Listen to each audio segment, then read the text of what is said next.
2 दिन तो हुए थे माँ को घर आए हुए, और सुबह शाम ही माँ अपना सामान पैक करके वापस जाने की तैयारी कर रही थी।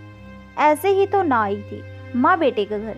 आने का कारण भी कुछ खास था। बहू की डिलीवरी हुई थी और दादी बनने का नसीब मिला था माँ को। माँ दौड़ी दौड़ी खुशी खुशी अपने कॉलेज से छुट्टियां लेकर आई थी अपने पोते का मुंह देखने के लिए। एक बड़े कॉलेज में लेक्चरार होने के बावजूद माँ की सोच अभी भी ऑर्थोडॉक्स टाइप की थी, जो पहले से ये सोचकर बैठी थी कि पोता होगा तो अच्छा होगा।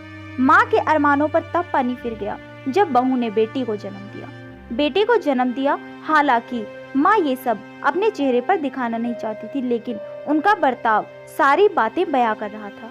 माँ को वापस जाने की तैयारी करता देख बेटा माँ के पास आया और माँ से बोला, माँ 2 दिन ही तो हुए हैं तुम्हें आए और तुम जाने की तैयारी कर रही हो। अरे बेटा, तुम तो जानते ही हो कॉलेज फिर से शुरू हो गए हैं। तुम्हारे पापा और मेरे लेक्चर फिर से शुरू करने पड़ेंगे। ज्यादा छुट्टियां भी तो नहीं ली थी मैंने।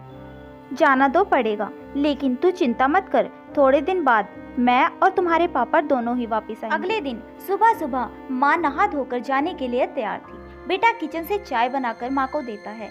माँ बेटे से बहू और पोते के बारे में पूछती है। बेटा कहता है दोनों सो रहे हैं। माँ बेटे से कहती है, खुशी की बात है बेटा, तेरे यहाँ लक्ष्मी ने जन्म लिया है, लेकिन मेरी मानो अब तुम और बहू मिलकर एक और बच्चे का प्लान करो ताकि तेरी फैमिली पूरी हो जाए। हो सकता है मेरी बातें तुम्हें पुराने जमाने की लगे, लेकिन थोड़ा प्रैक्टिकल होकर सोचो। बेटा अच्छे से जानता था कि माँ जो कह रही थी और जो कहना चाहती थी वह बातें दोनों ही अलग अलग थी। बेटे ने जेब से अपना मोबाइल फोन निकाला और उसमें कई मैसेजेस माँ को दिखाए और बोला, देखो माँ, तुम्हारी बात तुमसे पहले ये दर्जनों लोग मुझे मैसेज में कह चुके हैं। हर कोई डायरेक्टली या इनडायरेक्टली मुझे यही कहने की कोशिश कर रहा है कि बेटा होता तो अच्छा होता, या फिर आगे बेटे के लिए ट्राई करो। माँ, तुम चाहे जो भी समझाने की कोशिश करो, लेकिन मैं यही कहूँगा कि तुम और पापा दोनों ही अभी भी पुरानी सोच पकड़े हुए हो। और ऐसा मुझे इसलिए कहना पड़ रहा है क्योंकि अगर मेरा बेटा हुआ होता तो आप इतनी जल्दी जाने की तैयारी ना कर रही होती और उसे अपने हाथों में लेकर यहाँ से वहाँ खिला रही होती, और पापा भी यहाँ पर होते। 21वीं सदी में जी रहे हैं हम, फिर भी ऐसी मान्यताएं और आप दोनों से मुझे यह उम्मीद ना थी। आप हजारों बच्चों को लेक्चर देते हो और खुद इस तरह के विचार रखते हो। अगर आप ऐसा मानते हो कि बेटा और बेटी दोनों होंगे तभी फैमिली कंप्लीट होगी, तो मेरे एक सवाल का जवाब दीजिए कि मैं अकेला क्यों हूँ, मुझे कोई बहन क्यों नहीं है। माँ के पास बेटे के सवालों का कोई जवाब ना था और वो अपनी नजरें झुकाए वहाँ से चली गई। बेटा अपनी माँ से बहुत प्यार करता था, वह बिल्कुल उनका अपमान करना नहीं चाहता था, लेकिन गलत विचारों का समर्थन करना भी उसे ठीक नहीं लगा। ये सारी बातें बहू ने भी सुन ली थी। बेटे ने उसके पास जाकर उसका उतरा हुआ चेहरा देखकर उसे समझाते हुए कहा, देखो चारू, तुम्हें माँ की बातों से या किसी और की बातों से परेशान होने की जरूरत बिल्कुल नहीं है। मुझे कोई फर्क नहीं पड़ता कि मुझे बेटा हुआ है या फिर बेटी। मेरे लिए यही बड़ी बात है कि मेरी बेटी स्वस्थ है और खुश है। चारू बोली, मैं माँ की बातों से या किसी और की बातों से बिल्कुल परेशान नहीं, लेकिन हाँ, मैं परेशान जरूर हूँ।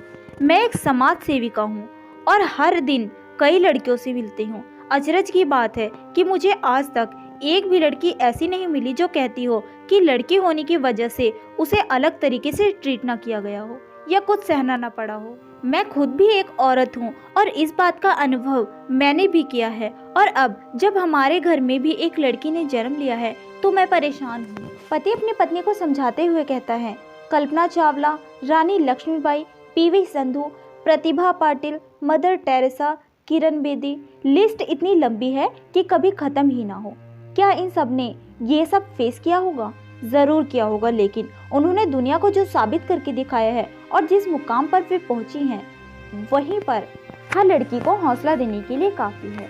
और इन सब में जो सबसे पहला नाम आएगा वो हमारी बेटी को हौसला देगा, वह होगा चारू शर्मा का, यानी कि तुम्हारा। हमारी बेटी की हिम्मत और ताकत बनोगी तुम। दोस्तों, सिर्फ महिला दिवस मनाने या देवियों की पूजा करने से लड़का लड़कियों में समानता नहीं आएगी। ये समानता तब आएगी जब हम अपने विचारों को जड़ों से बदल पाएंगे। उम्मीद करती हूँ आज की हमारी ये कहानी, जिसका शीर्षक है लड़की हुई है, एक प्रेरक कहानी, आपको पसंद आई है और साथ ही साथ आपको इस कहानी से क्या सीख मिली है, हमें अपनी राय भी कमेंट बॉक्स में कमेंट करके ज़रूर बताएं।